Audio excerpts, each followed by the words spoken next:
خود استخارہ کرنے کی اہمیت اور اس کا طریقہ۔ احادیث مبارکہ سے معلوم ہوتا ہے کہ جس شخص کی حاجت ہو وہ خود استخارہ کرے۔ نبی کریم صلی اللہ علیہ وسلم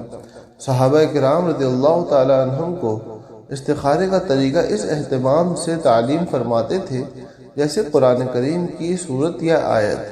اور صحابہ کرام رضی اللہ تعالی عنہم کی زندگی سے بھی یہ بات معلوم ہوتی ہے کہ وہ حضور اقدس صلی اللہ علیہ وسلم سے اپنے امور میں مشورہ تو لیتے تھے، لیکن آپ صلی اللہ علیہ وسلم سے استخارہ نہیں کرواتے تھے، حالانکہ نبی کریم صلی اللہ علیہ وسلم سے مقدس اور برگزیدہ کوئی فرد بشر نہیں۔ نیز اس وقت وحی بھی نازل ہوتی تھی جس کی روشنی میں خیر و شر یقینی طور پر معلوم ہو سکتا تھا، لیکن نبی کریم صلی اللہ علیہ وسلم نے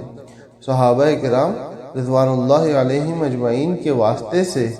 آنے والی پوری امت کی تربیت اس نہج پر فرمائی کہ ہر فرد امت اللہ تعالیٰ سے خود تعلق قائم کرے اور مہربان رب سے ہر شخص اپنی حاجت مانگنے کے ساتھ خود ہی خیر کا خواستگار ہو۔ بہرحال ذیل میں آپ کی سہولت کے لیے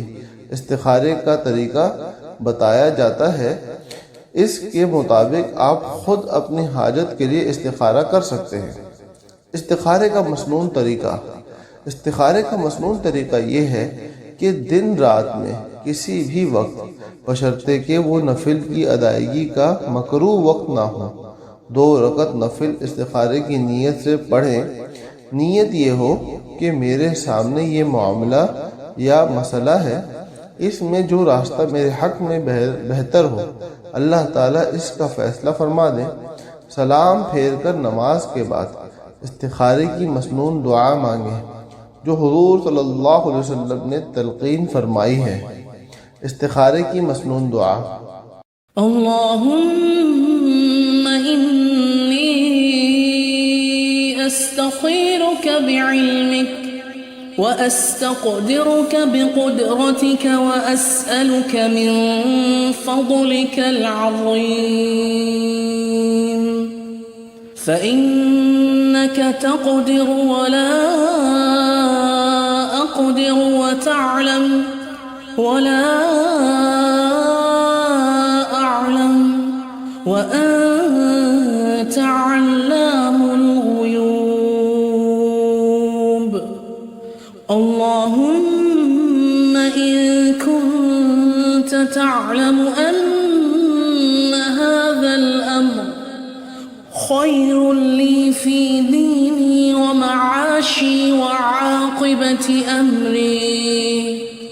فاقدره لي ويسره لي ثم بارك لي فيه وإن كنت تعلم أن هذا الأمر شر لي في ديني ومعاشي وعاقبة أمري فاصرفه عني واصرفني عنه وقدر لي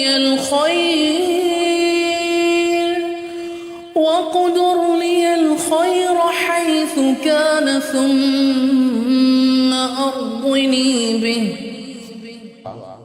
دعا کرتے وقت جب ھذا الامر پر پہنچے تو اگر عربی جانتا ہے تو اس جگہ اپنی حاجت کا تذکرہ کرے، یعنی ھذا الامر کی جگہ اپنے کام کا نام لے،